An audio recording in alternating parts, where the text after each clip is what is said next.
Look what this is. Michael Brandon Howard Secretary. I don't know. It's like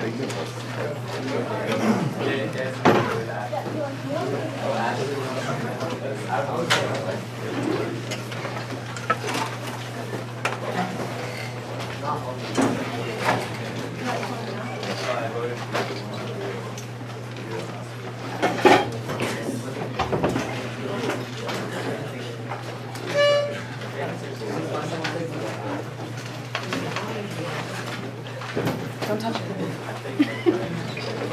Just camera.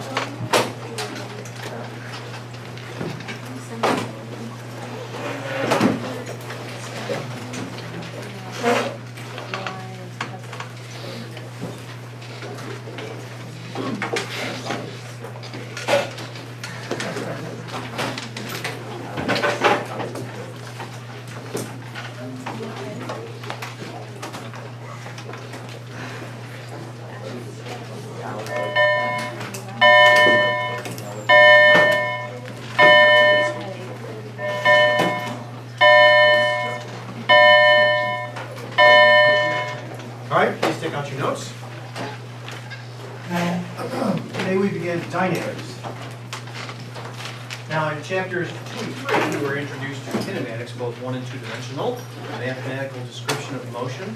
However, at no time during those 2 chapters did I say a word about what causes any of it. That's what you get introduced to in chapters 4, 5, and 6. Dynamics is concerned with understanding the causes of motion.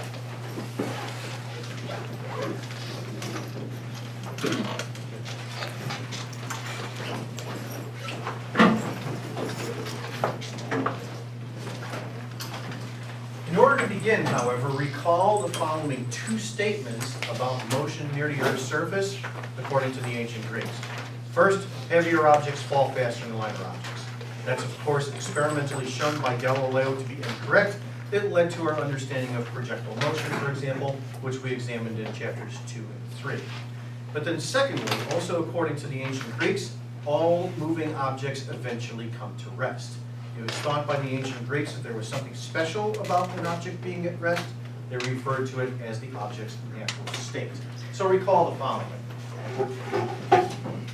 Recall, according to the ancient Greeks,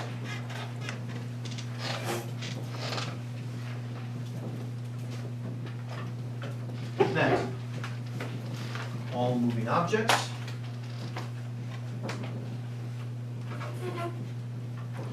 come to rest. Once again, it was thought by the Greeks that there was something special about an object being at rest. They referred to it as an object's natural state. The object's natural state is that of rest.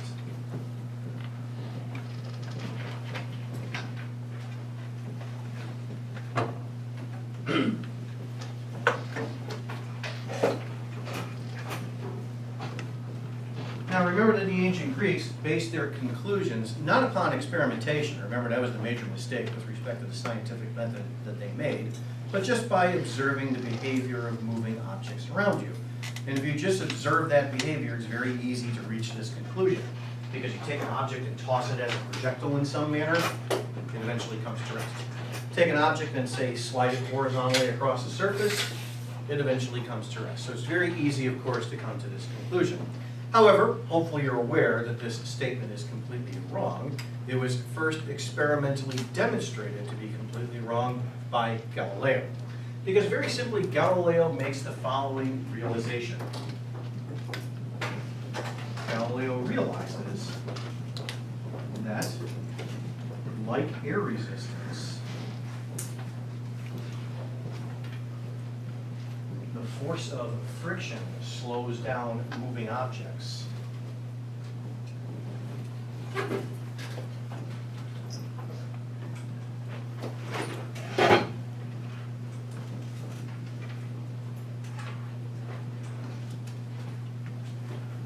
Okay, now before I go any further, I said the F word. No, not that word, but this one. The word force. So before I go any further, let me briefly explain what is meant by the word force. So a force, very simply, is just a push or a pull exerted upon an object due to something else, due to an external agent, as we say. So a force is a push, pull, exerted upon an object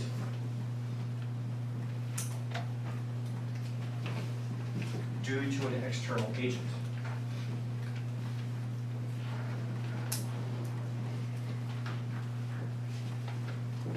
So Galileo makes the following realization that like the force of air resistance acting upon falling objects, the force of friction acts to slow down moving objects, say across a horizontal surface. So then therefore he basically asks the following question. What would happen to a moving object in the absence of friction?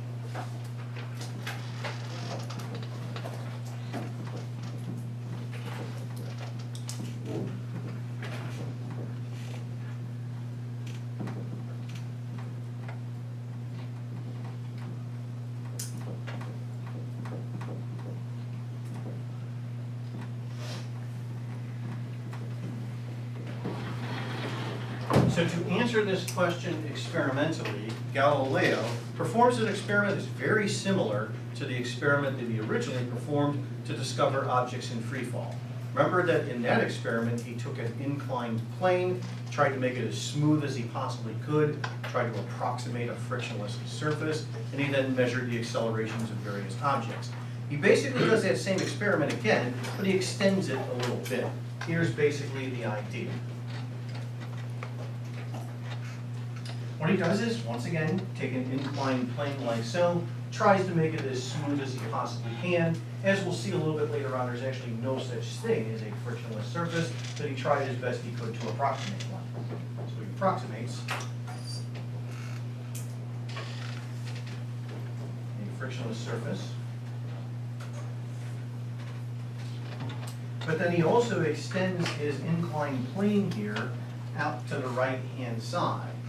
You end up with, excuse me, essentially two ramps that are connected to each other. And then all that he simply does is he takes an object here, sets it initially at rest on the left-hand side, then he just lets it go. So the object is released from rest. Now, here's was his experimental result.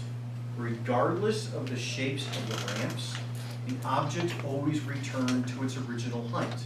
For instance, say on the right-hand side of my diagram, before moving back down to the left. So his experimental result is that regardless of the shapes of the ramps, the object always returned to its original height.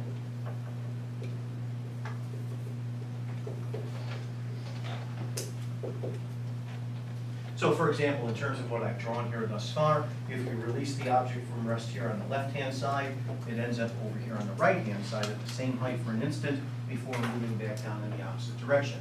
This occurs regardless of the shapes of the ramps themselves. So for example, on the right-hand side here of my simple diagram, let's say that the right-hand ramp was a little bit steeper, say like so, than what I had originally drawn. Well, in this second case, the object would travel a shorter distance than in the first case like so, but the result is the same. That is, the object would return to its original height here for an instant prior to moving back down to the left-hand side. This is once again his experimental result. Now I can demonstrate this very easily, by the way, in the following manner. I'm not going to use the exact same experimental setup here as Galileo did, but using the exact same principle, I'm going to demonstrate by using this pendulum. What I'm going to do is draw the pendulum up like so until it just touches my chin, release it, and then lo and behold, the object returns to its original height. Now Galileo couldn't explain why the object would seem to always want to return to its original height. Our full understanding of that didn't come until a little bit later on, but he did realize that his experimental result here has an implication.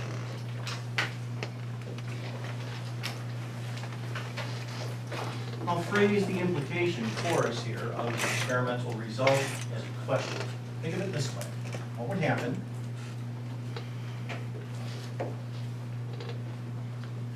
say, the right-hand side there of the ramps, the right-hand loop, if you will.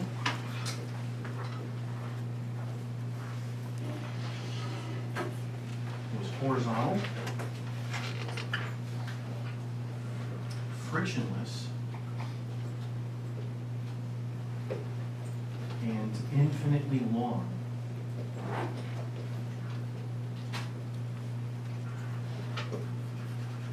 Give you a moment to copy that.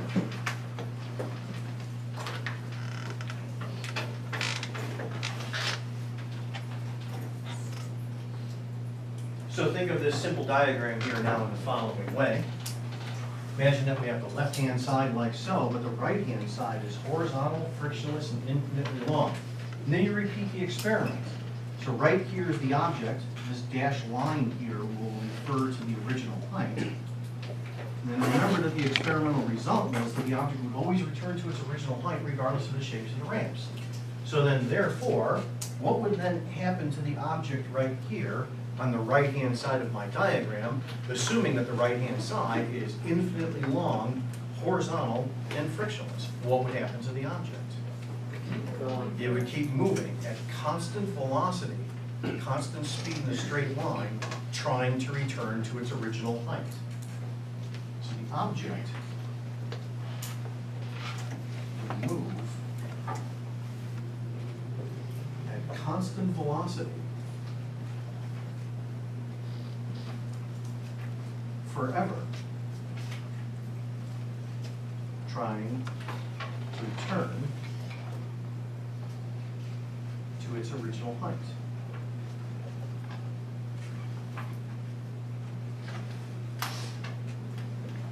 So then therefore, what can we say about this ancient Greek notion of motion? That is, that all objects will just on their own come to a state of rest because that's the object's natural state. It's of course completely wrong.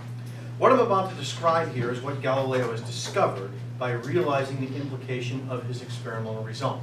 This is not a definition. This is recognized as a basic fundamental property of nature. This fundamental property of nature is given a couple of different names. They all mean the same thing. Let me do a little bit of erasing, however, prior to writing it out.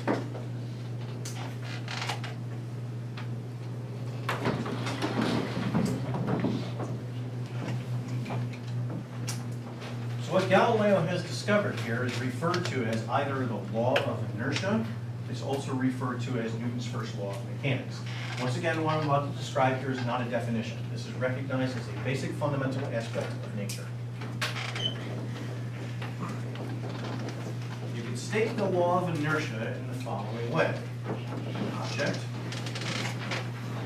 will move at constant velocity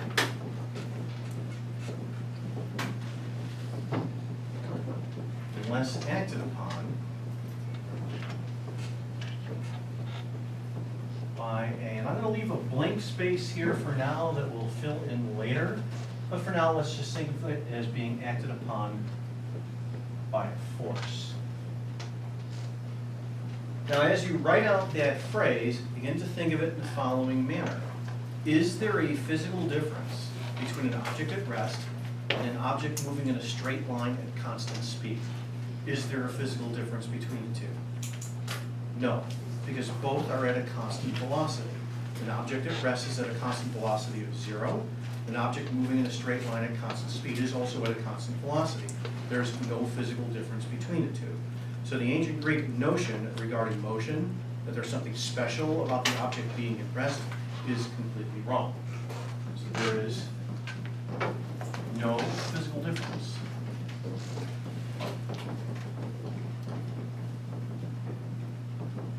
between an object at rest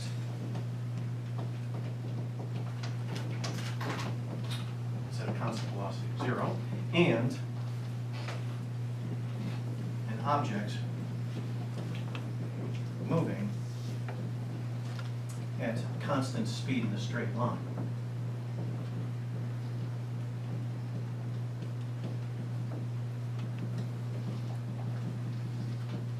Both are at a constant velocity.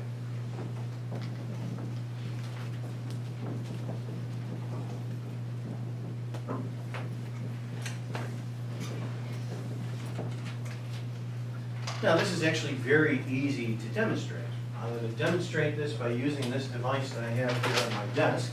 You'll have a chance to play with one of these devices a little bit later on this week. This is referred to as an air track. Basically, an air track works the exact same way as an air hockey tape does. What this hose is attached to right here is a vacuum cleaner that's underneath my desk. When you switch the hoses, by the way, on a vacuum cleaner, what you could actually have the vacuum cleaner do is blow air out. So in this case, it's going to blow air into the track. And then those of you that are close can see that there's a series of holes right here. The air is allowed to come up then through the holes, then trying to remove the force of friction associated with the track itself. So it provides for us an approximation of a nearly frictionless surface over short distances. Once again, there's no such thing as a frictionless surface, but over short distances here, the air track provides a good approximation. Okay, now without the air on, there's obviously a lot of friction that acts upon this cart like so after I release it with some speed. That force of friction immediately slows it down and brings it to rest. But now watch what happens when I remove the force of friction. When I remove the force of friction, after I let go of the object, assuming that the air track is horizontal, frictionless, and infinitely long, then afterwards the object will move at constant speed in a straight line forever until a force is exerted upon it. That's, in this case, going to be the end of the air track. And it just looks like this.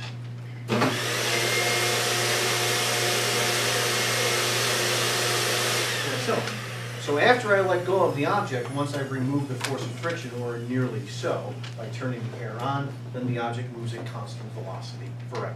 Once again, there's no physical difference between an object at rest and an object moving at constant speed in a straight line. Both are at a constant velocity. Okay, now right here is this word, the word inertia. What does the word inertia mean? It's not a definition, it's a name.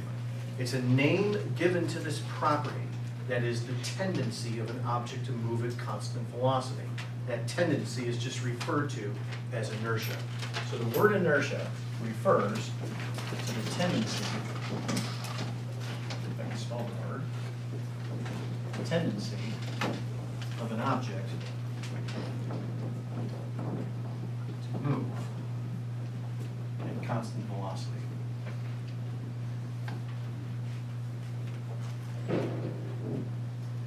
And now, it turns out that with no mathematics whatsoever, just using the law of inertia, we can actually explain all sorts of different aspects of motion qualitatively that the ancient Greeks would have struggled to explain.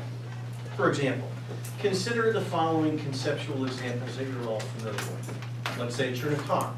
Let's say the car is moving at constant speed in a straight line. So it's moving at constant velocity. Let's say that you're sitting in the passenger seat. And then the driver applies the brakes to the car. When he does, this then means that there is a force exerted upon the car, slowing the car down. Now when that happens, what happens to you in your seat? You keep moving forward. You keep moving forwards because that force that's applied to the car is not applied to you. So then therefore, because you have inertia, a tendency to remain at constant velocity, you will do so until a force is exerted upon you. In other words, something has to slow you down. In this case, it'll be the friction between yourself and the seat, your seat belt, or if you're not wearing your seat belt, the dashboard, the windshield, or the asphalt 50 feet in front of the car. So make sure that you wear your seat belt. It's there for a reason. It's there because of the law of inertia. Okay, also now, still in the context of a car. Secondly, let's say that you're in a car and it's initially at rest. And then the driver applies the accelerator to the car. This then means that a force is exerted upon the car, pushing it forwards. We'll describe where this comes from, by the way, a little bit later on today. What happens to you, however, inside the car? No, you do not go backwards. You are remaining at rest relative to the ground because you have an inertia, a constant velocity of 0 in this case, until something pushes you. The force that's exerted upon the car pushing it forwards, that force is not exerted upon you. So you remain at rest, a constant velocity of 0 in this case, relative to the ground, until something pushes you. If you're having trouble picturing this, just think of it merely in the following way. Let's say that right here, for example, is the car. Here's you inside the car. You and the car are initially at rest.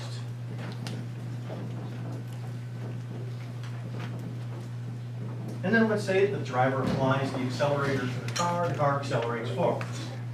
So let's say here's the car like so. car accelerates now in this direction, a force is applied to it. However, that force is not applied to you. So because you have inertia, a tendency to remain at a constant velocity of 0 in this case, relative to the ground. Think of that as this dashed line right here. Relative to the ground, you remain at rest like so until a force is exerted upon you. That's obviously going to be for the seat behind you. If you're still having trouble picturing this, I can actually demonstrate it to you very easily in the following way. This right here is a very simple example of what is called an accelerometer. Accelerometers detect accelerations. You have a very complicated three-dimensional accelerometer inside of your smartphone. Now, in this particular case, the accelerometer works in the following way. What I'm going to do in just a moment is I'm going to push the accelerometer in this direction. I'm going to exert a force on the case of the accelerometer, if you will. Do I exert that force on the liquid, though? No. So the liquid remains at rest because it has inertia until something pushes it. That's going to be the back end here of the case. It's analogous to you being inside the car, and then the car accelerates forwards. So watch what happens when I now quickly push the accelerometer to my right-hand side. Notice that the liquid bunched up here, it was remaining at rest until something pushed it. That would be the back end here of the accelerometer itself. And then watch what happens with the accelerometer. When I walk in this direction at constant speed in a straight line, and then I'm going to stop suddenly. When I do, I exert a force on the accelerometer, slowing it down. Do I exert that force on the liquid though? No. The liquid, because it has inertia, keeps moving in a straight line at constant speed until something slows it down. That's going to be the front end here of the case. And that then looks like this. Like so. So an accelerometer works in this particular example by having the accelerometer accelerate. You'll see the liquid as something other than horizontal. That's how this particular accelerometer works, but it's analogous to the situations here involving the car. And speaking of the car, here's another situation that you're all familiar with.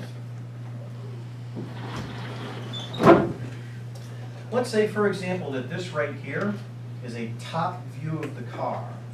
So like here's the wheels, like so, and here's you inside the car. Then let's say in this case that the car executes very suddenly a sharp right-hand turn. So the car basically does something like this. What happens to you inside the car when this happens? Do you really move to the left-hand side of the car? No. You are actually, relative to the ground, moving at constant velocity, constant speed in a straight line until something pushes you. The force that's exerted upon the car, causing the car to turn, that force is not exerted upon you. Something has to cause you to turn. That's going to be the friction between yourself and the seat belt, or if necessary, the side of the car. If you're having trouble picturing it, just think of it like this. So here's the car like so, mid-turn, if you will. And then here you are inside the car, but you're moving at a constant speed in a straight line like so until something pushes you. Once again, that's going to be the friction with your seat, or if necessary, here, the side of the car.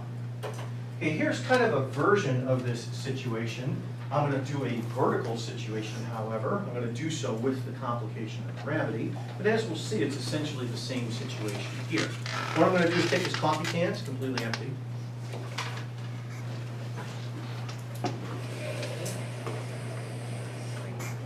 Like so. What do you say, about halfway filled with water? Maybe more, something like that. And now, even at a relatively slow speed, even with the complication of gravity, I can move the can like so in a very nice, easy vertical circle, and the water here safely stays inside the can. Here's the water itself as I pour it out.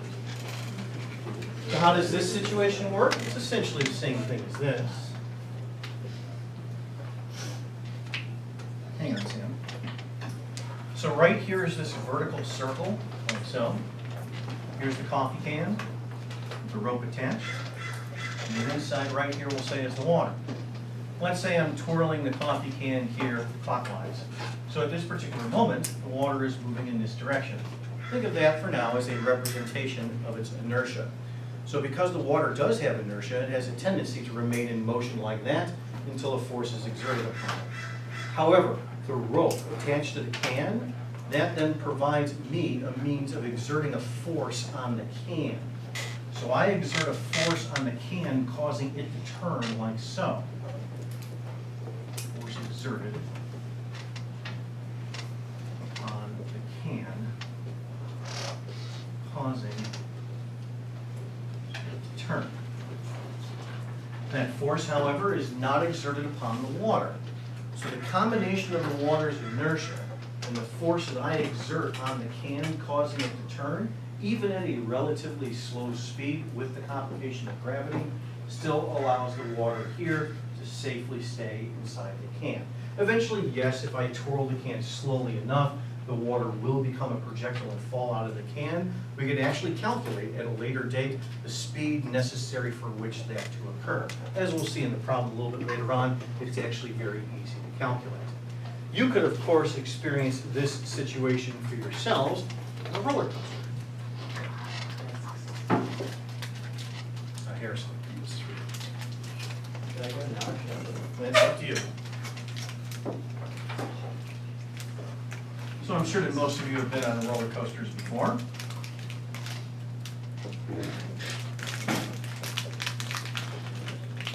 Let's say you go through the upside down loop on a roller coaster. Myself. So here's the coaster cart, we'll say. Here you are inside the coaster like so. Let's say at this particular moment you're moving in this direction. Think of this once again as a representation of your inertia. However, the combination of your inertia, your tendency to remain in motion like so, and the fact that there is a force exerted upon the cart causing it to turn, much like earlier when I was exerting the force on the coffee can by means of the rope. There's a force on the cart causing it to turn. The combination of that force that's exerted, on the cart, due to the track itself, by the way, and your own inertia, causes you then to safely stay inside the cart as you move through the upside-down loop in a relatively slow speed. In fact, if the speed is above a certain value, you actually don't even need restraints or a seatbelt to safely make it through the upside-down loop. And of course, that's exactly what I prefer to do. When I go on roller coasters, I take the restraints off prior to going through the upside-down loops because it's a lot funner that way. Sam, what was your question? Oh, so like what if a car stops and then another car hit it from behind? So then if a car hit you from behind and you were stopped at rest, then the force that car exerts on yours would cause your car to accelerate forward, but that force is not exerted on you. So you will remain at rest until something pushes you. That's going to be from the seat behind the The car is so you're the one who belongs. So once again, you will remain at rest in this case because you have inertia. Constant velocity is zero until a force is exerted on you. But that's going to be from the seat behind you. And then the car that is hit that you're in, does that also have inertia? Yes, it does, absolutely. All objects that have mass, as we'll see, have inertia. Lauren, and then we have to move on, quiet down. Lauren? That one, you go down roller coaster, you start at rest and you go down, there's some moving forward. Why that works the way it does so in terms of energy, which we'll get to a little bit later on. For now, we're just concerned with what happens from moment to moment, if you will, in terms of the motion itself. So here's another example involving a roller coaster. Let's say you approach a hill. How many of you, by the way, have ever ridden the ride Goliath at Magic Mountain? That's a very well-engineered roller coaster. There's a portion of that ride, for those of you that are familiar with it, where you go over a short, sharp hill. For those of you that recall this section of the ride, when you go over that short, sharp hill, what happens to you? What do you feel as you go over the hill? Kind of feel yourself rise out of your seat a little bit and then come back down. The reason for this is because for a few tenths of a second, you're actually a projectile. The following is happening.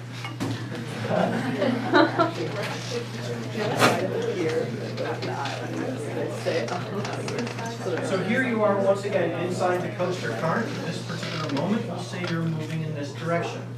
And then when the cart goes over the hill, and by the way, roller coaster trains are not resting on the tracks like an ordinary train does. They're bolted to the tracks. Next time you can ride a roller coaster, look for this. You'll see this complicated wheel assembly kind of like going around the track like this that holds the coaster train to the track. So when the coaster itself goes over the hill, there's a force exerted upon the coaster cart that causes it to turn over the hill. Is that force exerted upon you? No, it is not. So then therefore, if you did go over the hill quickly enough and you weren't wearing restraints, then the following would happen to you. Then you would become a projectile, which is obviously what you don't want to have happen to you while you're on a roller coaster. Now, a very similar situation to this, going over a coaster hill, has to do with something that has the following somewhat amusing nickname.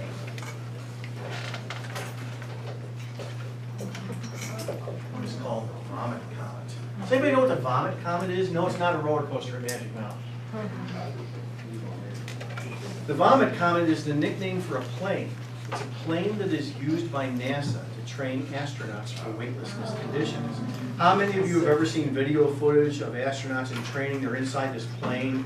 It's been hollowed out, and there's like mattresses and whatnot lining the walls and so forth. And they're all weightless inside the plane. How many of you have seen that type of video footage? Most of you have. Okay, now that particular plane operates at an altitude that is very similar to an ordinary passenger jet, at an altitude of about 35,000 feet or so above the surface of the Earth. The Earth's gravity, 35,000 feet above our heads, is basically the same as it is here at the surface of the Earth. So if gravity is the same, 35,000 feet above our heads, how is it possible for the people inside the plane to be weightless? Because they're not weightless. They're actually in free fall. Here's what's happening. What the plane does first is it climbs at a steep angle, like so. And then the pilot will nose the plane over, just like going over the hill on a roller coaster. When this happens, there's a force exerted upon the plane. If the pilot is skilled enough and traces out the parabola, then the people inside the plane, all of the objects will end up being projectiles. They will end up doing the following, like so. So on the downslope, if you will, of the parabola, like so, here's the plane, and here's the people inside. Both the plane and the objects inside are in free fall. They're accelerating downwards at a value of g, 9.8 meters per second squared. The term weightlessness, as we'll see later on, is a misnomer. Instead, the people and the objects inside and the plane itself are in free fall, accelerating downwards with a value of g. How many of you, by the way, have seen the film from a few years back, Apollo 13? That film is an excellent depiction of problem solving, just like the recent film, The Martian, is. In Apollo 13, however, for those of you that have seen it, have you ever wondered how they did the weightlessness scenes in the film? Well, the way that they did it is they built the set for the movie inside the Vomit Comet. And then therefore, when the objects inside are in free fall, that's when they filmed the scenes. Next time you see that film, pay close attention to the editing of that film. They edit the film to make it look like everybody's in free fall the whole time, but they're actually not. They're only in free fall for about 10 or 15 seconds at a time. Because eventually, for example, what is the pilot going to have to do to the Vomit Comet? He's going to have to nose it back up again, otherwise he's going to smack into the ground. And then when he noses back up, what happens to everybody inside the plane? They just fall back down to the ground.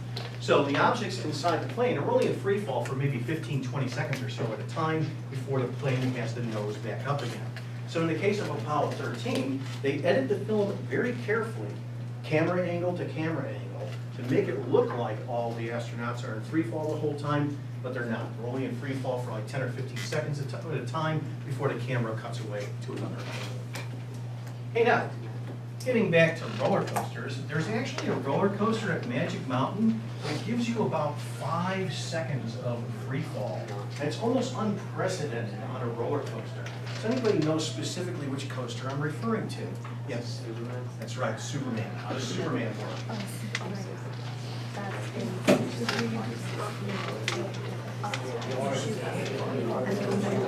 Superman works in the following way. For those of you, by the way, who are not familiar with the ride, it only lasts for about 20 seconds or so. But basically the following happens. You first of all have the coaster cart itself starting at rest inside the station. And then by means of something called an electromagnetic railgun, the cart is accelerated to a speed of about 105 miles per hour. And then after that, it just coasts. It goes up a tower like so, usually about 40 stories tall or so, comes back down, and then when it comes back down, the same electromagnetic railgun safely brings the cart back to rest in the station. The entire ride lasts for about 20 seconds or so. However, when you're on the straight portion of the tower, you get about 5 seconds of free fall. For those of you that have ridden the ride, by the way, have you tried the following simple experiment for yourself? Take a little object with you and then at just the right moment let go of the object. And if you do, what does it appear to do? It appears to float above your hand. Is it really floating above your hand? No, absolutely not. Instead, what's actually happening is that both you and the object are in free fall. You're accelerating downwards at 9.8 meters per second squared. If you want to try this for yourself, the best way to do it is to, right before you reach the very top, let go of the object then, because then it'll just look like this. Watch carefully. Both the marker and my hand were accelerating downwards at 9.8 meters per second squared. So from my hand's point of view, it looked like the marker was floating above the hand. But of course, that's not what's happening. What's happening instead was that both my hand and the marker were accelerating downwards at G. Yes? What about like those rides that like, they just take you straight up and just drop you straight down? Do the exact same thing. So the Lex Luthor ride that's right attached to the Superman ride itself, that's a free fall ride. You're in free fall for about 5 seconds or so over the course of that ride as well. Okay, next. My next conceptual example here is a very important conceptual example. I'll refer to it again a little bit later on. Girls in the back, please be quiet. There is a camera behind you, by the way. My next example here conceptually is very important. The reason is that Isaac Newton himself uses the following example conceptually to begin to understand how motion near the Earth's surface and motion in the heavens is the same thing. It has to do with what is called an orbit. Let me illustrate it to you in the following manner. Let's say you look at video footage of astronauts inside the space station. They appear to be weightless as they are. They're floating around the room, for example. However, the space station orbits the Earth at an altitude of only a few hundred miles above the ground. It sounds like a lot, but the Earth's gravity a few hundred miles above the ground is basically the same as it is here at the surface of the Earth. So how is it possible for the astronauts and the space station itself to be weightless if gravity a few hundred miles above our heads is basically the same as it is here? It's because the objects are in free fall. When an object is launched into orbit, it is not thrown straight up. Because if it is, what's going to happen? It's going to fall straight back down again. Instead, what you do is you throw a projectile on an angle, and then the following happens. So right here is the Earth, for example, like so. And let's say that as a projectile, we throw an object with some relatively slow initial speed. Well, it will travel some distance, like so, and fall to the ground. Let's say you throw it a little bit harder. If you throw it a little bit harder, it'll travel a greater distance, like so, prior to falling to the ground. But then lastly, if you throw it hard enough, as it falls, the Earth's surface will curve away from it. And this then means that the object will fall around the Earth forever. It will be in free fall. The object will be in orbit. It will look merely like this. Like so. So if this right here is the space station and you have people inside are not weightless. Once again, that's a misnomer. Instead, the objects are in free fall. Isaac Newton himself uses this conceptual example as a means of understanding how motion near the surface of the Earth, motion in the heavens, the same thing. We'll go on after I take a short break right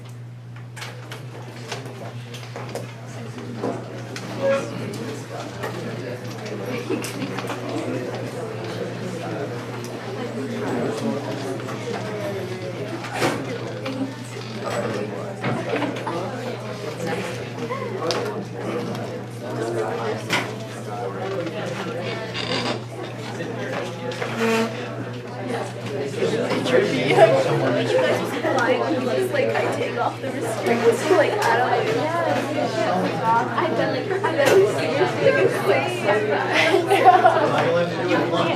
like seriously.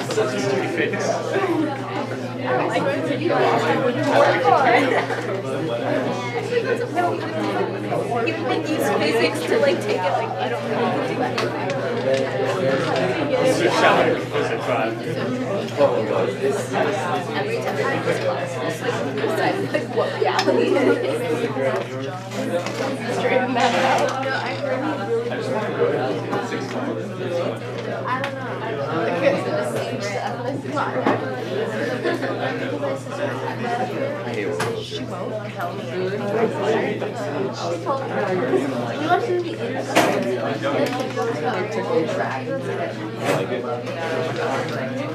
It was a good movie though. Everything you learn is like, oh, it's like, oh, it's everything is like, yeah, you learn JK. Something like that. We're all unconscious, feeding the energy of our robot overlords. Resistance is futile.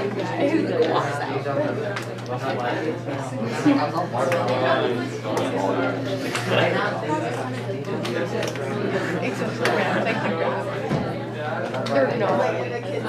I don't think they're. I don't think that's funny either. Like, it just makes you dizzy. Oh, you know what's really fun? No, like- You know the Malibu Carnival? They have this ride where you just spin, just like stuck to the wall. It's so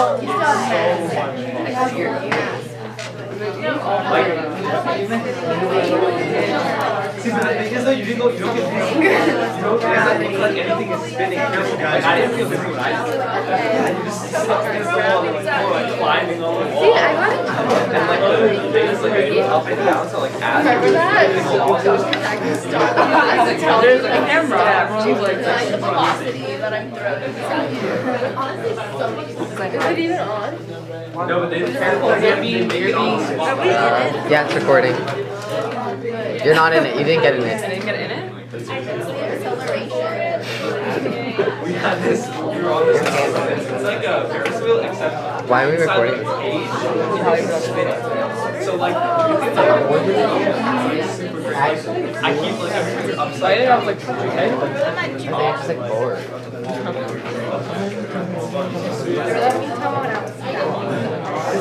Trust me. It's way better, I think it's way more fun than like all of them, like the mazes. Mazes aren't like that. I don't even get more scared of like Your project. Okay, if I throw it with the velocity of 7, and theta is not. You need to calculate. I'm this like 3 times the height.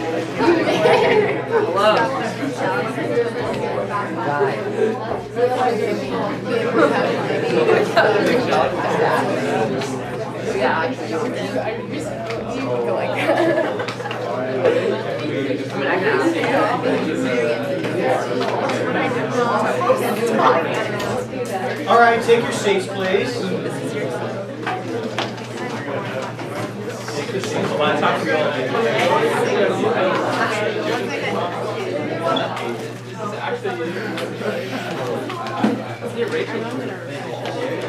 Before I move on, I want to describe for you briefly Galileo's motivation for discovering the law of inertia. As I previously have described, Galileo firmly believed that Copernicus was right. That is, that all the planets, including the Earth, orbit the sun. Remember, however, the difficulty in justifying that scientific proof at the time. Because at the time, a perfectly legitimate question to ask was simply the following.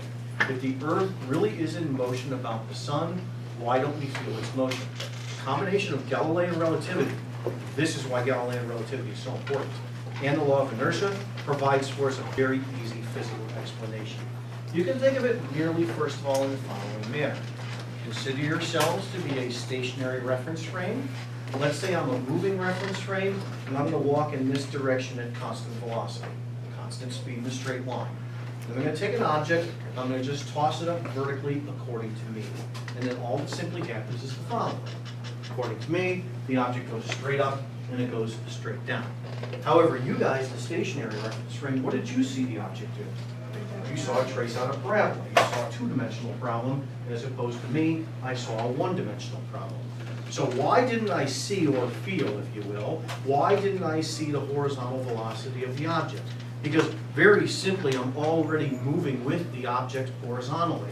In other words, I'm in the same reference frame. So then therefore, if I toss the object vertically like so, I just see it move straight up and straight down, because according to my frame of reference, the object has no horizontal component to its velocity. However, according to your reference frame, the object does have a horizontal component to its velocity, so you see a parabola. So now extend this to the Earth. Right now, all of us, the Earth included, and ourselves, relative to the sun, are moving at a speed of 30 kilometers per second. So why don't we feel that motion? Because very simply, we're already moving with the Earth. It is literally that simple of an explanation. If the Earth were to all of a sudden stop in its orbit right now, don't worry, it's not going to. If there was some force exerted upon the Earth that caused that, but that force was not exerted upon us, what would happen to all of us? We would keep moving at 30 kilometers per second relative to the sun until something stopped us. So as the Earth orbits the sun, and all of us with it, we don't feel its motion because very simply we're already moving with the Earth. You can try this for yourselves, by the way, in the following way, just on your way home today. So let's say you're on your way home today, you're in a car. Let's say that it's moving at constant speed in a straight line. You're just sitting in your seat, and then you do this. Toss an object straight up, it comes straight back down again. However, somebody off to the side, outside of the car, what would they see? They would see the parabola, they would see the horizontal velocity, whereas you do not, because you're already in the same reference frame as the object itself. There is no such thing as absolute motion. There is no such thing as absolute rest. There is only relative motion. So right now, all of us, as I mentioned, relative to the sun, are moving at a speed of about 30 kilometers per second. Right now, the entire solar system, the sun, the planets, all of us, etc., relative to the center of the galaxy, as the solar system orbits the center of the galaxy, we're doing so at a relative speed of about 50 kilometers per second. You don't feel that motion because you're already moving with the entire solar system. The Milky Way galaxy itself is actually moving towards our next nearest big neighbor. That galaxy depicted on the poster, which is the Andromeda Galaxy. The relative speed between the two galaxies is about 75 kilometers per second. You don't feel that motion because you're already moving with the Milky Way. Once again, there's only relative motion, not absolute motion. So combination of Galilean relativity and the law of inertia provides us with a very easy physical explanation of how the Earth can be in motion, yet you don't feel its motion. You don't feel its motion because you're already moving with the Earth. It's literally that simple. Yes? But if we were accelerating, then we'd feel it? If you were accelerating, if something like shoved the Earth, for example, then yes, you would feel it. However, that's not how gravity acts. We'll see that at a later date with a quantitative example. At any rate, that was Galileo's motivation. Okay, now what about this blank space still remaining here in the law of inertia? I want to begin now to move towards filling in that blank space. In order to begin to do that, however, I have to describe the following two terms. From this point forward, do not get them confused. Mass and weight are not the same thing. Okay, first of all, mass. Somewhere in the past, in some little kid science class, and by the way, every science class that you have ever had up until this point has been a little kid science class. In some previous little kid science class, somebody probably told you that mass is the amount of matter that an object contains. How many of you have heard that description of mass? It's completely wrong. Mass is nothing more than measurement of inertia. Now here's how I can very easily demonstrate it to you. I'm going to set up a little situation here on my air track. What I'm going to do is take, first of all, this gold cart, which has a string attached to it, drape the string over this pulley that I have here off to the side. Then I'm going to take this little object right here and attach it to the string like so. And right now, the system here is at a constant velocity of 0. I'm going to turn on the air to remove the force of friction, and then the cart will accelerate to your right-hand side, like so. And now compare the acceleration here of this gold cart that you just saw to the acceleration instead, here it is, of this blue cart. So with this blue cart, I once again have a lot of junk on my desk. I have a string attached to it, like so. Drape this string here over the pulley off to the side. Here's that same little object from before. Attach it to the string. And now compare the acceleration of the blue cart to that of the gold that you saw a moment ago when I removed the force of friction by turning on the air. Notice that the acceleration of the blue cart is obviously a lot less than that of the gold. So then therefore, let me ask you the following. Which of the two objects, gold or blue, had a greater tendency to remain at rest? The blue one did. In other words, we have a greater amount of inertia. It's more massive. The greater the mass of an object, the harder it is to change its velocity.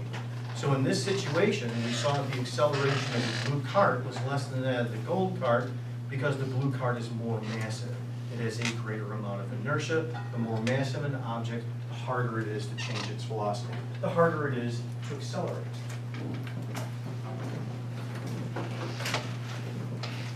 Greater the mass, the harder it is to accelerate.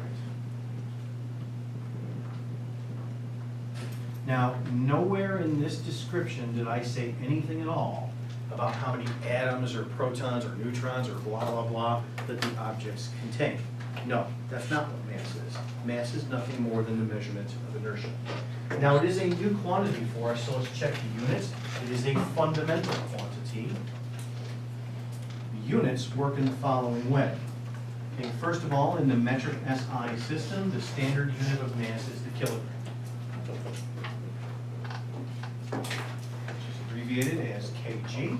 I do have a standard kilogram here on my desk. That's this object here. Kilogram, however, is rather large, so we divide it up into 1,000 equal segments. Those are grams. 1,000 grams is equal to 1 kilogram.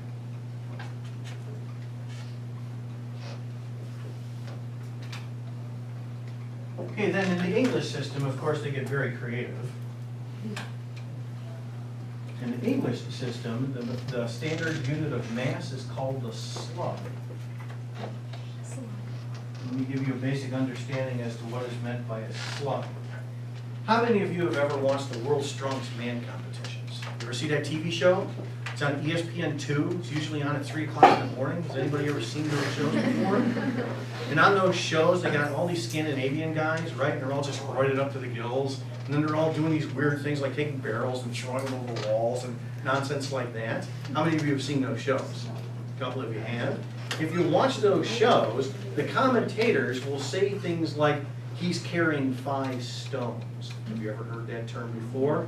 It's the same thing as a slug. It's referring to the English unit of mass. Okay, now, mass and weight are not the same thing. As I said, from this point forward, don't get them confused. Weight is a specific example of a force. It's the force of gravity acting upon mass.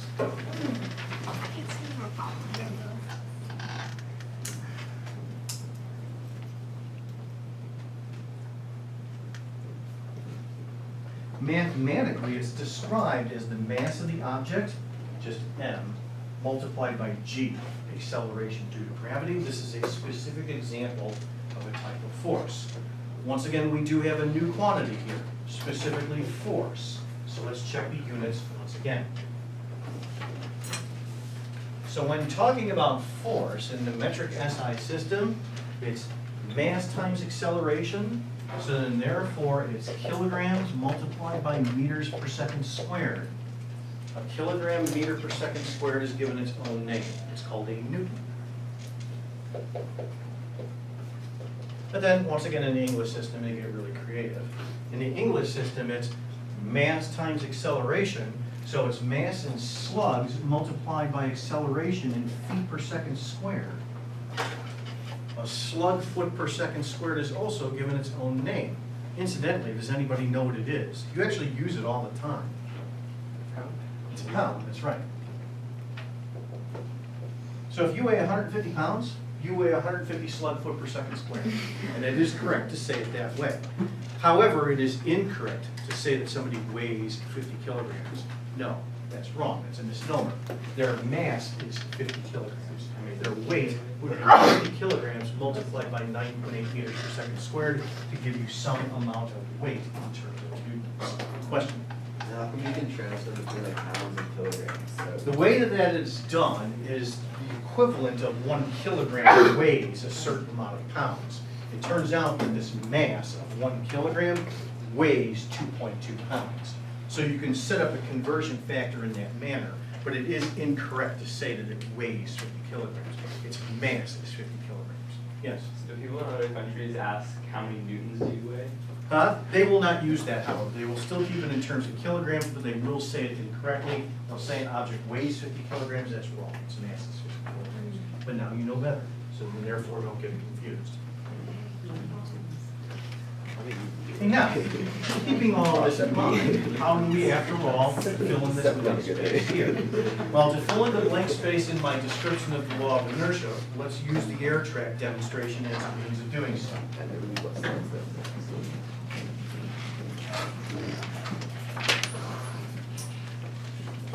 Okay, now in my air track demonstration that I've been using here, we have the air track itself, we have the cart has some mass M, we'll say, then there's the string here draped over the pulley, and then we have this object here off to the side. So once again, that situation merely looks like this. I use my blue one here to demonstrate, like so, with my small object here off to the side. Okay, now when I set this up, and I do not have the air on, like so, we have a constant velocity of 0 here, but there are forces acting upon the cart right now. There are specifically 4 forces acting upon the cart. What I'm about to give you here is your first example, by the way, of what is called a free body, or sometimes called a force diagram. A force diagram is a vector representation. Yes, forces are vectors. It's a vector representation of the forces acting upon an object. In this case, there are 4 forces acting upon this object. Some of them are obvious. Okay, first of all, acting upon the object straight downwards is the force of gravity. That's the object's weight, mg, as I described it earlier. We also have pretty obviously the string pulling on the cart to the right-hand side. Forces associated with strings and wires and so on and so forth is referred to with the word tension. And then because the air is not on right now, there is a force of friction acting upon the cart, preventing the cart from slipping to the right-hand side. So then therefore right now, in which direction does the force of friction act upon the cart? The left-hand side, like so. And now lastly, it's not immediately obvious why this is, but somehow the track itself has to be pushing upwards upon the cart.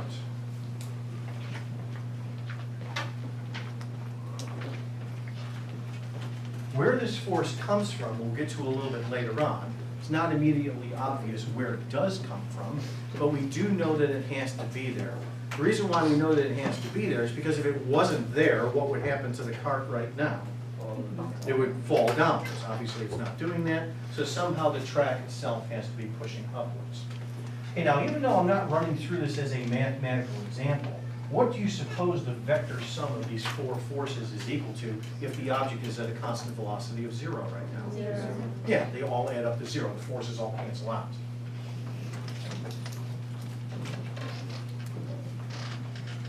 But now watch the situation change when I turn on the air. When I turn on the air, I remove one of the forces, like so. And when I do, the cart begins to accelerate to the right-hand side. So with the air on, I now only have 3 forces acting upon the cart. We still have tension from the string to the right-hand side.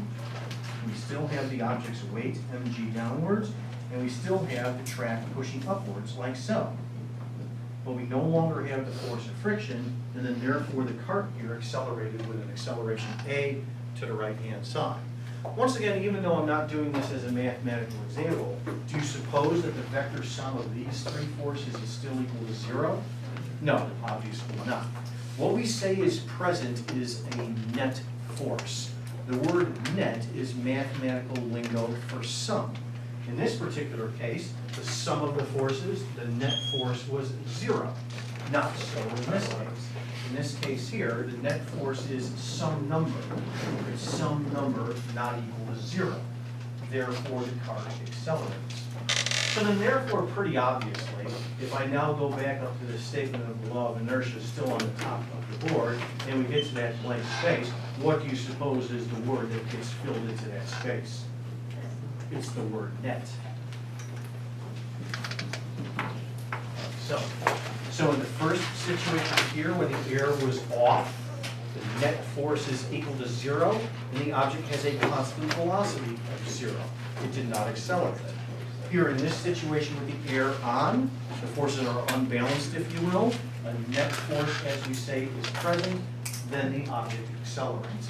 You can summarize the law of inertia in the following way. It describes the cause of acceleration. Acceleration is caused by the presence of a net force.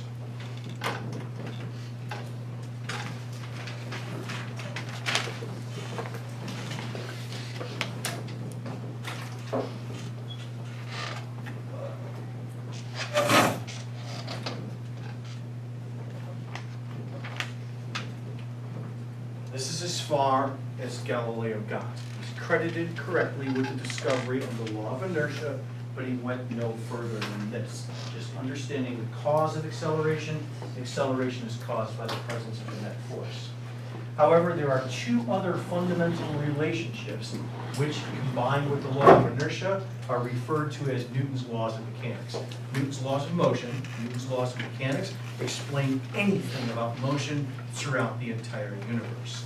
The mathematical heart of motion is Newton's second law. Newton's second law describes how much acceleration. Acceleration is caused by the presence of the net force. Newton's second law describes how much. It quantifies everything.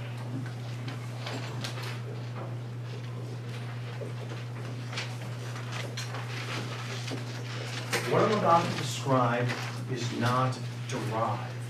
It's recognized as a fundamental aspect of nature. It's the mathematical heart of motion. You can begin to summarize the equation that lies at the heart of Newton's second law in the following manner.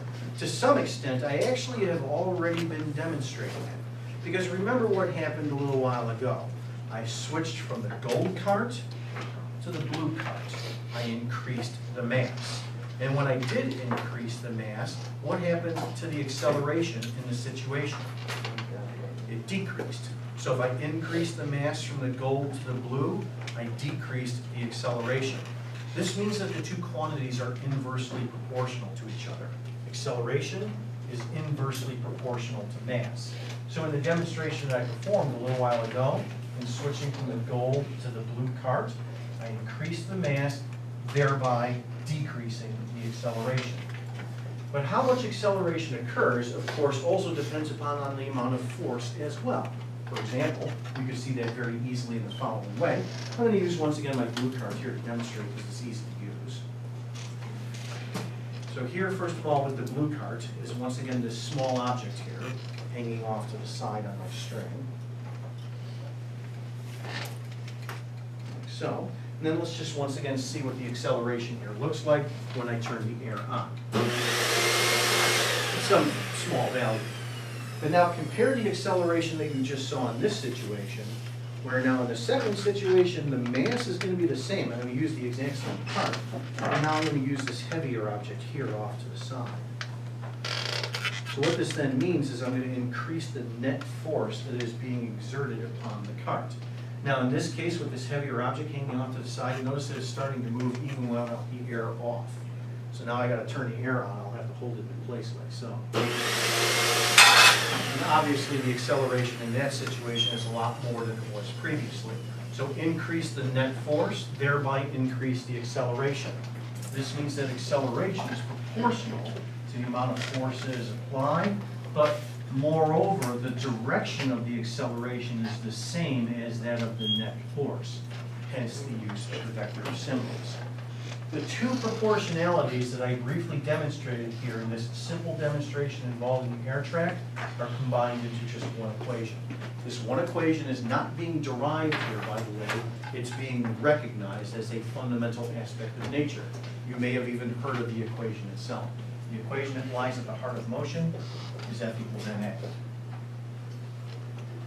Now the various symbols mean the following here in this equation. The left-hand side here is the vector sum of the individual forces.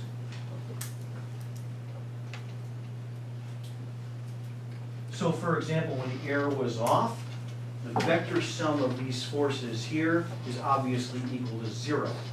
The right-hand side of the equation is equal to 0. The right-hand side of the equation is referred to as the net force. In other words, whatever this number is, that's referred to as the net force. So in the first situation with the arrow off, the sum of the forces here is equal to 0. The net force is 0. This then means that the acceleration is equal to 0. In this situation here, however, when the arrow is on, then obviously the sum of the forces is not equal to 0. It's equal to some number. The acceleration itself depends upon that number, but it also, of course, depends upon the mass of the object. So in the first demonstration, I basically kept this side of the equation the same, but I then changed the mass of the cart from gold to blue. And what I did, if I increased the mass, I decreased the acceleration.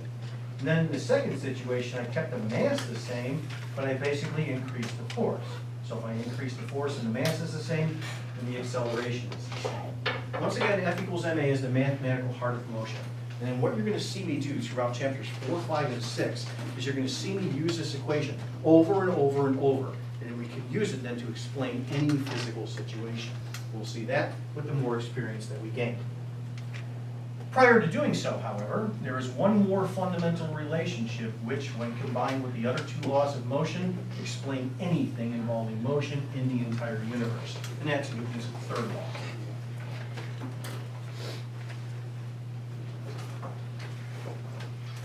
Newton's third law is usually summarized in a very simple quotation. Everybody here in this room knows what the quotation is. I'll get you started on it. It's, for every action, there's an equal and opposite reaction. Everybody has heard that quotation before.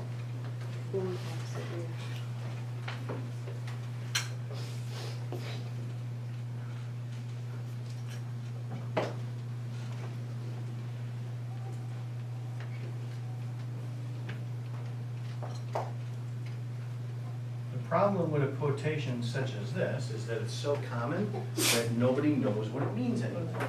So let's make sure we understand what it means. What I'm going to do is I'm going to demonstrate it for you two different ways. I'm going to wait for the students, however, in the middle row to make sure they're paying close attention.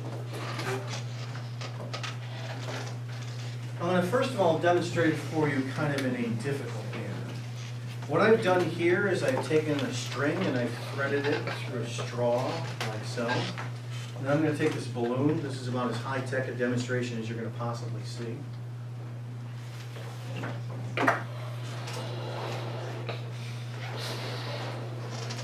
Flow up the balloon like so. And then, using some tape, here it is, I'm going to tape the balloon to the straw, like so. Like this. And then I'm going to hold the string taut. And then all I'm going to do here is let go of the balloon, and then the following happens. Like so. What you just saw right here is referred to as a balloon rocket.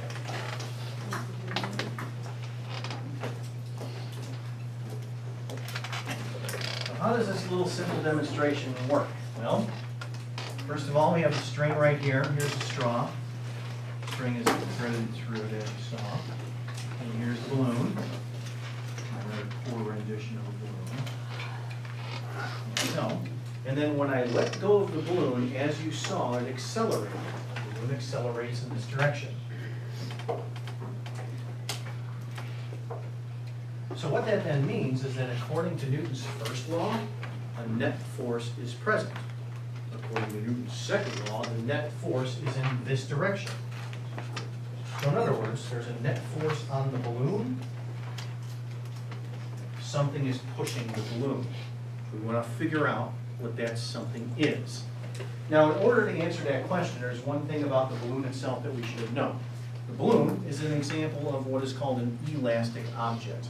An elastic object is any material that after you disturb it, it returns to its equilibrium position.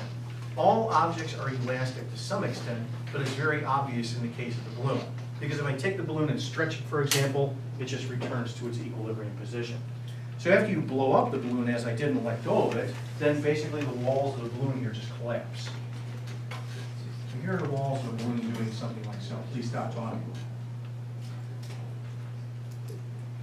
Walls of the balloon collapse. So then, what do the collapsing walls of the balloon do to the air inside the balloon? It pushes the air out the rear, if you will, of the balloon. So in other words, like so, there's a force on the air due to the balloon. Think of this as the action. So then therefore, if that is the action, in other words, the balloon pushes the air, what is then therefore the reaction? The air pushes back on the balloon in the opposite direction. That's the force on the balloon. Air pushes back on the balloon.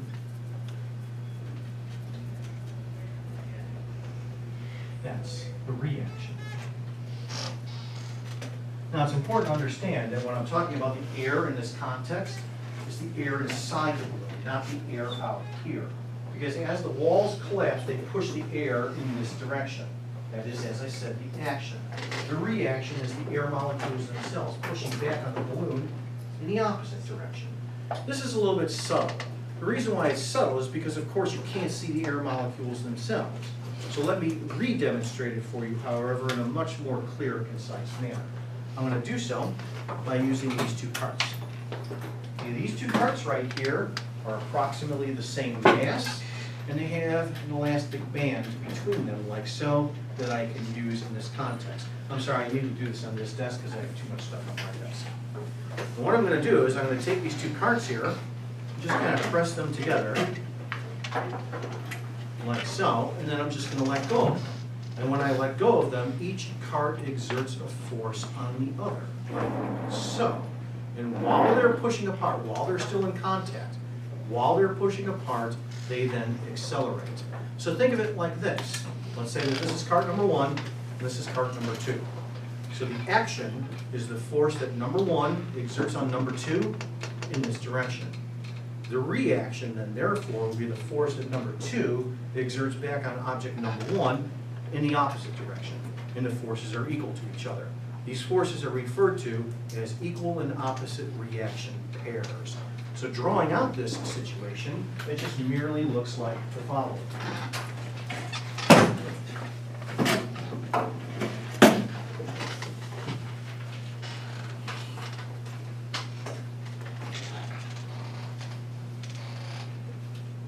So here's, for example, cart number 1, we'll say. Here's cart number 2. And then while they're in contact with one another, that's when they exert forces on one another. So right here is the force on 2 due to 1. As I said, think of this as the action. And so then therefore the reaction right here is the force on 1 due to 2. They're in the opposite direction, and they're equal to each other. Now, it's not so obvious why they are equal to each other, but it is kind of easy to see in this simple demonstration. Because in this simple demonstration, I've set it up such that these carts are about the same mass. So because they're the same mass, and they do exert the same force on one another, this then means that while they're pushing apart, their accelerations will be the same. So you'll see similar motion, in other words, for two carts here, equal mass, and once again, it just looks something like that. You know, as I write this out, it kind of looks like I'm violating, if you will, something that I said earlier, and it's still up here on the top board. For example, right here, where we're talking about the forces acting on this cart. Just look at the two horizontal forces. We have tension here and friction here. These two forces are equal to each other, and they just cancel each other out. Why don't these two forces cancel each other out? I mean, after all, they're equal to each other and pointing in opposite directions. Can anybody tell me why? Yeah, go ahead. Because there's not a lot of friction from the wheels. Yes. Because what's called the gas. Yes. They're pushing them towards each other. Yes. They're two different objects. That's right, they're two different objects. Here on the top board, we were only talking about forces acting on one object in the opposite direction, and they cancel each other out. Here we're talking about two objects, not one. So here's the easiest way to think of this. Let's say that, for example, just for the sake of simplicity, that this is the only force acting on object number 2. Therefore, from Newton's second law, this is equal to the mass of number 2 multiplied by its acceleration. Let's assume for the sake of simplicity that this right here is the only force acting on object number 1. So then therefore, from Newton's second law, this is equal to the mass of number 1 multiplied by the acceleration of number 1. And the two forces are equal to each other. They're equal and opposite reaction pairs. But they don't cancel each other out because they're acting on different objects. And now if you look at this little expression here, showing the equal and opposite reaction pairs, now we can see why the motion was as you saw it. I set up the demo such that the two masses here are equal to each other. If the masses are equal to each other, then what can you say about the accelerations? They're of course going to be the same. After they leave contact with one another, they're no longer exerting forces on each other. If we assume that the depths are horizontal and frictionless and infinitely long, then afterwards the objects would move off in opposite directions with constant velocity. Harrison? What do you mean by like friction and tension cancel? Okay, so when we look at just this single object right here, I'm going to have to switch to the lighter object here hanging over the side. When I just look at the single blue cart and examine the forces that are acting on it, just look at the horizontal forces for simplicity. Those two forces are canceling each other out mathematically. It's like the tension in one direction to the right-hand side, say it's pulling with a force of 5 newtons, and then therefore friction acting on the cart to the left-hand side would also have to act with a force of 5 newtons. The reason for that is because those two forces in opposite directions with the same magnitude are canceling each other out. The object is not accelerating horizontally, it's just sitting there at a constant velocity. So if you have two forces acting in the opposite direction on a single object cancel each other out, then there will be no acceleration in that horizontal direction. In this case, however, I have two carts, and these forces that I'm describing here are acting on different objects. So they don't cancel each other out for that reason. And as I said, if this right here is the only force acting on object number 2, then by Newton's second law it's equal to the net force, m2 times a2. Similarly, if this is the only force that's acting on object number 1, by Newton's second law it's equal to the net force acting on object number 1, which is then therefore its mass multiplied by its acceleration. These two guys in magnitude are equal to each other, they're in opposite directions, they're acting upon different objects. These are referred to as equal and opposite reaction pairs. So you can summarize Newton's third law simply in the following way. It basically describes how objects interact with each other in the universe. When one object exerts a force on the other, that other object exerts the same amount of force on the first, but just in the opposite direction. Now, once again, with just this rather simple description here of Newton's third law, just qualitatively, we can answer now and address all sorts of different aspects of motion that the ancient Greeks would have struggled to explain. For example, who here has ever fired a weapon before? If you have, if you fire a weapon, what do you feel immediately? You feel a recoil. We can explain a recoil in the following way. It's basically the same situation here involving the carts. Let me draw it out for you, however, in the following way.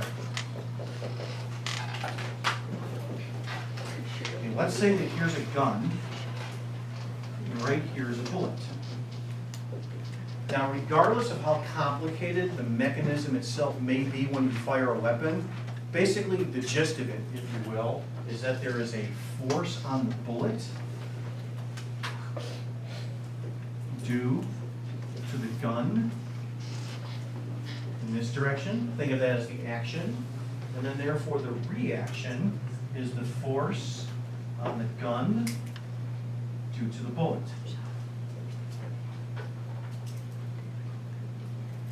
The forces are the same. Once again, that's Newton's third law. But in the usual case of firing a weapon, which of the objects, the bullet or the gun, has the greater acceleration? The bullet does, and the reason for this is because the bullet has less mass than that of the gun. Think of it like this. This force on the gun due to the bullet, if that's the only force acting on the gun, just to keep it simple, that's equal to the mass of the gun multiplied by its acceleration. And then once again we have right here the same force, but now on the bullet due to the gun. Just to keep it simple, if that's the only force that's acting on the bullet, this is equal to the mass of the bullet multiplied by its acceleration. Once again, this is from Newton's second law. And then the two are equal to each other. So we have mass of the gun times acceleration of the gun equals mass of the bullet times acceleration of the bullet. So in the case of firing a weapon, the forces are the same, but the accelerations are different for the following reason. When you fire a gun, the gun is more massive than the bullet. So on the left-hand side of the expression, think of it like this. Big number times small number equals then small number times big number. So if the mass of the gun is greater than that of the bullet, the acceleration of the bullet is going to be greater than that of the gun. I can demo this with the cards very easily in the following way. So what I'll do is we'll think of this one as the gun, more massive than the bullet. I'll increase its mass by putting that there. And so then therefore when they spring apart, this guy's acceleration will be less than this one because this object here is more massive than this one. Basically looks something like that. That guy's acceleration was greater than this one because this guy's mass was greater than this one. And then next. Move this out of the way carefully. Okay, watch this. Watch this. I just took a step with my left leg. I walked in that direction. I accelerated in that direction from rest when I did this. So then therefore, according to Newton's first law, a net force is present. Something pushes me in that direction when I take a step. The question is, however, is what is it? In other words, how is it possible to walk? Can anybody explain it? So watch it happen again. I'm going to take a step with my left leg like so. So I accelerated in that direction. So something pushed me in that direction. Can anybody tell me what it is, Tim? You're pushing against the earth With which foot? with your left. No. Or with your right foot. With my right foot. I'm taking my right leg and I'm pushing the earth in that direction. That's the action. So the reaction is that the earth pushes back on me in the opposite direction. And I accelerate in that direction. So if I accelerate in that direction, does the earth accelerate in that direction? Yeah. Absolutely. But it's so small, of course, that it's negligible.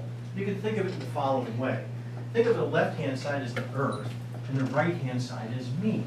So for the earth, it's gigantic number multiplied by infinitesimally small number equals then my mass multiplied by my acceleration.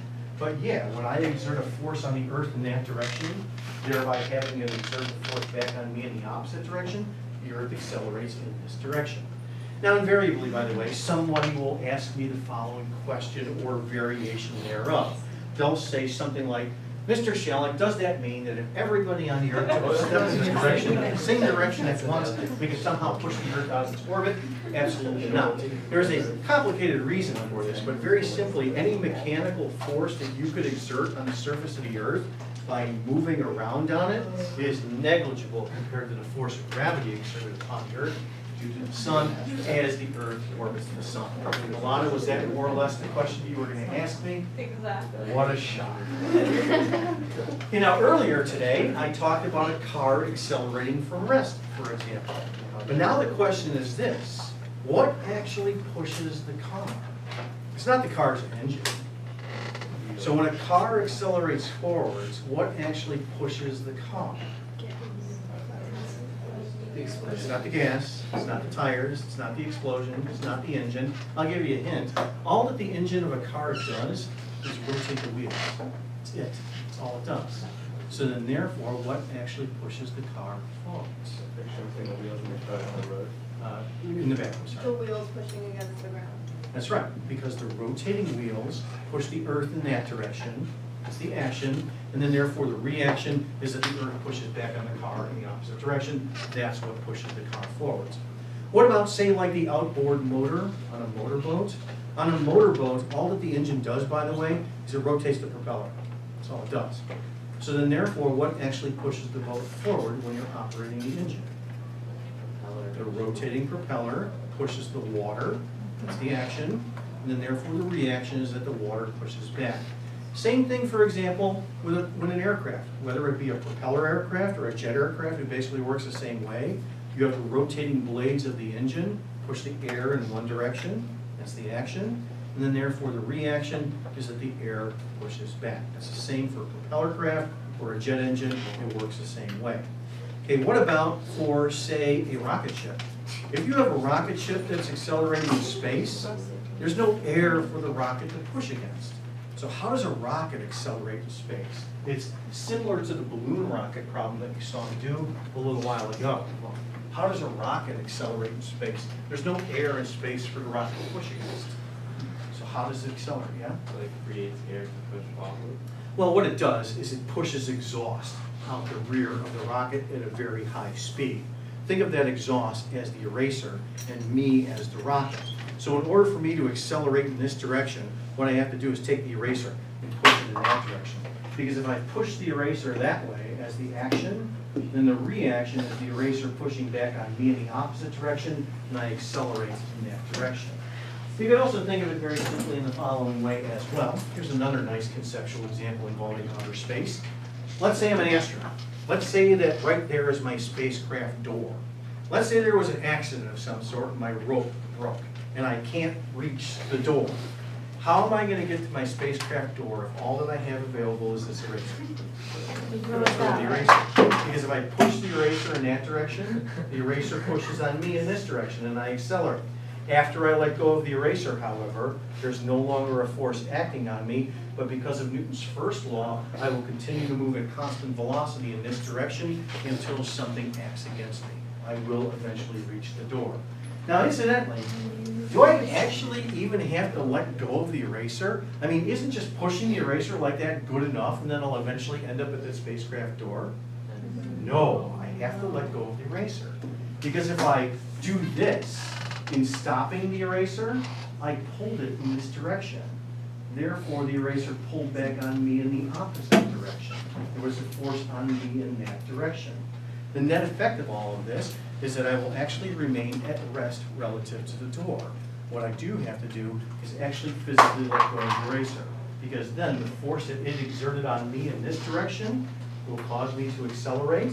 But then after I let go of it, I'll move at constant velocity until I eventually reach the door. And then lastly for the day today is the following. Earlier in my examples involving the aircraft, I talked about, for example, how the track itself is somehow pushing upwards upon the cart. We can now explain where that comes from. It comes from Newton's third law. Because in Newton's third law, the force of gravity causes the cart to press down on the track. That's the action. So then therefore the reaction is that the track pushes back upwards on the cart. That's where that force comes from. This type of force, which always acts perpendicular to a surface, is given a name. It's referred to as the normal force. The word normal is mathematical lingo for perpendicular, and normal force always acts perpendicular to surfaces. We'll see this with quantitative examples next time. When we do get to next time, by the way, it's going to look like initially to your inexperienced eye that I'm exclusively only using F equals ma, Newton's second law, over and over and over to examine situations. It's actually not the case, however. All three of the laws of motion act together. They act together to explain anything involving motion in the entire universe. We separate them out, however, into these three statements, if you will, into these three laws, such that we can examine situations in detail. Take a look over here at the agenda board. Okay, now on the agenda board we have the following. For tonight and into Wednesday, I want you to do the following. Yes, and do it. Read chapter 4, sections 1 through 6. And then on Wednesday, I'm going to collect from you the following on paper. At the end of the chapter, do chapter 4 questions 2, 3, 4, 10, 17, and 20. Answer those on a separate sheet of paper. I'll collect those from you on Wednesday. There is a web assignment that is due at the end of the week on the 30th. I've shortened it a little bit, however, from my original schedule. On my original schedule, it was 2 assignments. I'm just going to have you do the first assignment for this week. The second one I've pushed off until next week. But there is a web assignment that's due at the end of the week. You'll certainly be able to do it after Wednesday's lecture. That's it for